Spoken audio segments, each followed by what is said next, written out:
अस्सलाम वालेकुम, सत श्री अकाल। लहंदे ते चढ़दे पंजाब दीआं सांझां नूं लै के एक होर कहानी, एक होर दास्तान लई अज असीं पहुंचे हां पिंड वीला, ਚੱਕ नंबर 260 रेबे। ਇਹ ਪਿੰਡ ਹੈ ਸਾਡੇ ਬਹੁਤ ਹੀ ਪਿਆਰੇ ਵੀਰ ਸਰਦਾਰ ਹਰਵਿੰਦਰ ਸਿੰਘ ਜੀ ਦੇ ਫੋਰ ਫਾਦਰਸ ਦਾ। ਇਸ ਵੀਡੀਓ ਰਾਹੀਂ ਹਰਵਿੰਦਰ ਸਿੰਘ ਜੀ ਦੇ ਫੋਰ ਫਾਦਰਸ ਦੇ ਨਾਲ ਪਿਆਰ ਮੁਹੱਬਤ ਦੀ ਸਾਂਝ ਪਾਈਏ। ਅੱਜ ਦੀ ਇਹ ਵੀਡੀਓ ਉਹਨਾਂ ਦੇ ਨਾਂ ਕਰੀਏ। ਆਓ ਵੇਖਦੇ ਹਾਂ ਉਹਨਾਂ ਦਾ ਪਿੰਡ ਤੇ ਗੱਲਬਾਤ ਸਾਂਝੀ ਕਰਦੇ ਹਾਂ ਪਿੰਡ ਵਾਸੀਆਂ ਦੇ ਨਾਲ।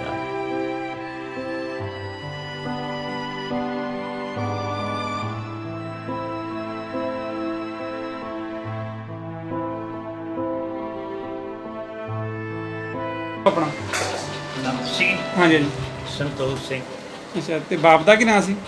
ਸਰਦਾਰ ਤਾਰਾ ਸਿੰਘ, ਤੇ ਦਾਦਾ ਜੀ ਦਾ? ਸਰਦਾਰ ਸ਼ੇਰ ਸਿੰਘ।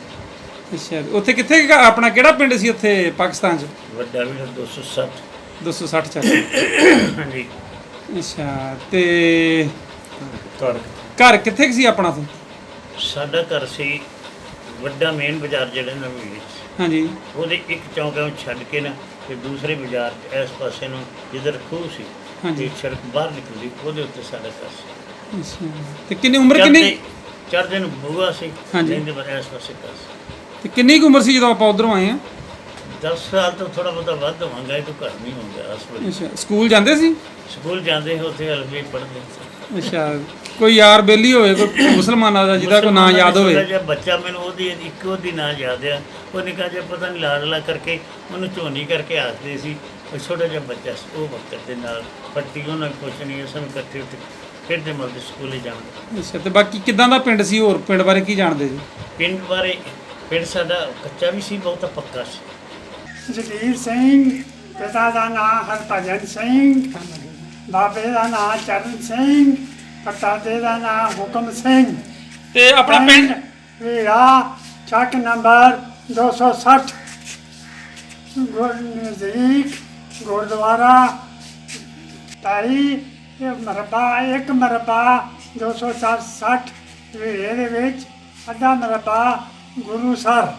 ਨਹੀਂ, ਜਿਹੜਾ ਖੂਹ ਸੀ ਗੁਰਦੁਆਰੇ ਦੇ ਸੈਂਟਰ 'ਚ ਬੜਾ ਵੱਡਾ ਖੂਹ, ਤੇ ਉਹਦੇ ਲਾਗੇ ਕਿੱਥੋਂ ਕੁ ਘਰ ਕਿੰਨੀ ਕੁ ਦੂਰ ਸੀ ਉੱਥੋਂ? ਆਪਾਂ ਆਉਂ ਜਾਂਦੇ ਆ, ਹਾਂਜੀ। ਥੋੜਾ ਆਉਂ ਜਾ ਕੇ ਤੇ ਜਿਸ ਤਰ੍ਹਾਂ ਆਪਾਂ ਬਿੱਲੇ ਦਾ ਘਰ ਆ, ਇਹ ਘਰ ਸੀਗਾ। ਅੱਛਾ। ਕਿੰਨੇ ਕੁ ਘਰ ਛੱਡ ਗਏ ਉੱਥੋਂ? ਕਿੰਨੇ ਕੁ ਘਰ ਛੱਡ ਗਏ ਸੀ ਆਪਣਾ ਘਰ ਇਹ ਗੁਰਦੁਆਰੇ ਤੋਂ? ਉਹ ਪਹਿਲਾ ਘਰ ਸੀਗਾ ਉਹ ਬਾਹਮਣਾਂ ਦਾ, ਹਾਂਜੀ। ਤੇ ਦੂਜਾ ਸੀਗਾ ਚਾਚੇ ਆਪਣੇ ਸਵਰਨ ਪੂਰਨ ਦਾ? ਪੂਰਨ ਸਿੰਘ ਦਾ। ਤੇ ਉਹਦਾ ਬਨੇ ਗੋਟ ਉਹ ਮੁਗੜੀ ਆ ਮੁੜਦੀ ਆ ਬਨੇ ਪਹਿਲਾ ਘਰ ਸਾਡਾ ਹੈ। ਅੱਛਾ। ਤੀਜਾ ਘਰ। ਤੇ ਕਿੰਨੀ ਕੁ ਉਮਰ ਸੀ ਆਪਣਾ ਜਦੋਂ ਉਧਰੋਂ ਆਏ ਆਪਾਂ? ਉਮਰ ਮੇਰੀ ਉਦੋਂ 14 ਸਾਲ। ਅੱਛਾ। ਤੇ ਪੜ੍ਹੇ ਵੀ ਸੀ? ਸਕੂਲੇ ਗਏ ਸੀ ਉੱਥੇ? 8 ਕਲਾਸਾਂ ਪਾਸ ਕੀਤੀਆਂ ਡਚਕੋਟ ਸ਼ਹਿਰ ਦੇ ਵਿੱਚ। ਅੱਛਾ। ਉਦੋਂ ਪਹਿਲਾਂ ਕਿੱਥੇ ਪੜ੍ਹਦੇ ਰਹੇ ਜੇ? ਡਿਜਕੋਟ ਤੋਂ ਪਹਿਲਾਂ? ਪਿੰਡ ਹੀ। ਅੱਛਾ। ਪਿੰਡ 'ਚ ਸਕੂਲ ਹੈਗਾ ਸੀ? ਚਾਰ ਕਲਾਸ ਦਾ ਪਿੰਡ ਸੀਗਾ। ਠੀਕ ਆ। ਤੇ ਜੇ ਉਹ ਦੂਜੇ ਲੰਬੜਦਾਰ ਕਿਹੜਾ ਸੀ ਪਿੰਡ 'ਚ ਭਲਾ? ਨੰਬਰਦਾਰ ਸਰਦਾਰ ਗੋਪਾਲ ਸਿੰਘ। ਪਿੰਡ ਹੁਣ ਜਿੱਥੇ ਵਸਦੇ ਆ ਉਹ ਪਿੰਡ ਦਾ ਨਾਮ ਬਦੋਵਾਲ ਖੁਰਦ। ਅੱਛਾ। ਤੇ ਤਹਿਸੀਲ ਕਿਹੜੀ ਹੈ ਦੀ? ਇਹ ਤਹਿਸੀਲ ਕਿਹੜੀ ਹੈ ਭਲਾ ਬਦੋਵਾਲ ਦੀ? ਤਹਿਸੀਲ ਤਹਿਸੀਲ ਬਟਾਲਾ, ਜ਼ਿਲ੍ਹਾ ਗੁਰਦਾਸਪੁਰ। ਠੀਕ ਹੈ ਜੀ, ਧੰਨਵਾਦ ਆ ਜੀ। ਅਸੀਂ ਹਰਵਿੰਦਰ ਸਿੰਘ ਉਹਨਾਂ ਦੇ ਪਿੰਡ ਆ ਜਾਏ ਸਾਂ 260 ਵੀੜਾ ਇਸ ਪਿੰਡ ਦੀ ਰਿਕਾਰਡਿੰਗ ਵਾਸਤੇ। ਤਾਂ ਅਨਫੋਰਚੂਨੇਟਲੀ ਸਾਨੂੰ ਕੋਈ ਬੰਦਾ ਇਸਦਾ ਪੁਰਾਣਾ ਨਹੀਂ ਸੀ ਮਿਲ ਰਿਹਾ, ਲੇਕਿਨ ਆਖਿਰਕਾਰ ਇਥੋਂ ਪਿੰਡ ਦਾ ਇੱਕ ਮੋਚੀ ਬਾਬਾ ਜੀ ਨੇ ਜੁੱਤੀਆਂ ਗੰਢਦੇ, ਤੇ ਅਸੀਂ ਉਹਨਾਂ ਕੋਲ ਪਹੁੰਚੇ, ਵੇਖਿਆ ਤਾਂ ਬਾਬਾ ਜੀ ਹੈਗੇ ਪੁਰਾਣੇ। ਪੁੱਛਿਆ ਉਹਨਾਂ ਦੇ 80 ਸਾਲ ਉਮਰ ਹੈ, ਤੇ ਉਹਨਾਂ ਨੂੰ ਕੁਝ ਗੱਲਾਂ ਯਾਦ ਨੇ। ਤੇ ਉਹ ਪੁੱਛਦੇ, ਬਾਬਾ ਜੀ ਕੀ ਨਾਮ ਤੁਹਾਡਾ? ਮੇਰਾ ਨਾਂ ਤੂੰ ਦੱਸ। ਤੁਹਾਡਾ ਕੀ ਨਾਮ ਆ? ਮੈਂ ਤੈਨੂੰ ਦੱਸਦਾ। ਮੈਂ ਨਾਂ ਦੀ ਇਲਮ ਦੀ ਤੇ ਆਖੀ ਵੀ ਨੂਰ ਮੁਹੰਮਦ, ਨੂਰ ਮੁਹੰਮਦ ਮੋਚੀ, ਹਾਂ। ਗੁਲਾਮ ਮੁਹੰਮਦ, ਹਾਂ। ਅਲੀ ਮੁਹੰਮਦ, ਹਾਂ। ਮੇਰਦੀਨ, ਹਾਂ। ਸਰਦਾਨ। ਇਹ 5 ਭਰਾ ਸੀ ਤੁਹਾਡੇ ਅੱਗੇ? ਹਾਂ। ਤੇ ਉਹ ਜਾਣਦੇ ਹੋਣੇ ਆ ਸਾਰੇ ਉਹਨਾਂ ਨੂੰ? ਜਾਣਦੇ ਹੋ। ਅੱਛਾ। ਅੱਛਾ। ਇੱਥੇ ਕੋਈ ਵੱਡਿਆਂ ਕੋਲ ਸੁਣਿਆ ਜਿਹੜੇ ਨਾਂ ਕੌਣ ਰਹਿੰਦੇ ਹੁੰਦੇ ਸੀ ਇੱਥੇ? ਹੈ ਇਹ ਵੱਡਿਆਂ ਕੋਲ ਸੁਣੇ ਹੋਣੇ ਨਾਂ, ਇੱਥੇ ਕੌਣ ਰਹਿੰਦੇ ਹੁੰਦੇ ਸੀ? ਉਹ ਕਾਈ ਸਰਦਾਰ? ਕਈ ਨਾ ਗੁਲਾਬ ਬੂਟਾ ਹੂੰ। ਹੈ ਹੂੰ। ਸਾਰਾ ਹਾਂ। ਸੰਤੋਖ। ਠੀਕ। ਇਹ ਦੱਸਣ ਦੇ ਵੀ ਜਿੱਥੇ ਘਰ ਆ ਵੱਡੇ ਮੇਨ ਬਾਜ਼ਾਰ 'ਚ, ਇੱਕ ਬਾਜ਼ਾਰ ਛੱਡ ਕੇ ਤੇ ਦੂਸਰੇ ਬਾਜ਼ਾਰ ਦੇ ਸੱਜੇ ਹੱਥ ਆਹੋ ਉੱਥੇ ਘਰ ਸੀ। ਸੱਜੇ ਹੱਥ ਖੱਬੇ ਸੱਜੇ ਹੱਥ, ਇਧਰੋਂ ਸੱਜੇ ਹੱਥ। ਇਹਦੇ ਸੱਜੇ ਹੱਥ। ਹਾਂ। वो फिर ना आया बाजार है, ये बाजार तो अंगूठा का।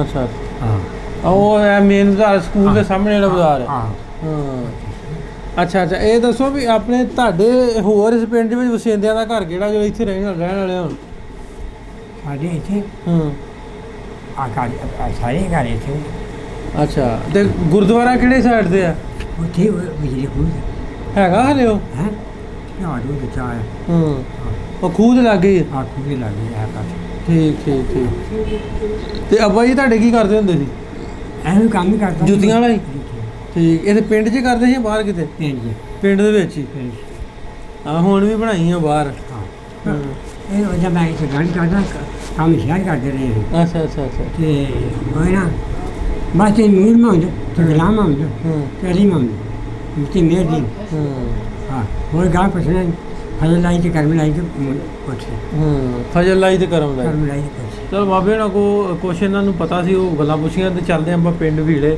ਤੇ ਵੇਖਦੇ ਹਾਂ ਪਿੰਡ ਦੀਆਂ ਗਲੀਆਂ ਮੁਹੱਲੇ ਤੇ ਕੋਸ਼ਿਸ਼ ਕਰਾਂਗੇ ਹੋਰ ਲੋਕਾਂ ਕੋਲ ਵੀ ਕੁਝ ਮਾਲੂਮਾਤ ਜਿਹੜੀ ਉਹ ਲੈਣ ਦੀ ਚਲੋ ਚੱਲਦੇ ਹਾਂ ਪਿੰਡ ਵੀੜੇ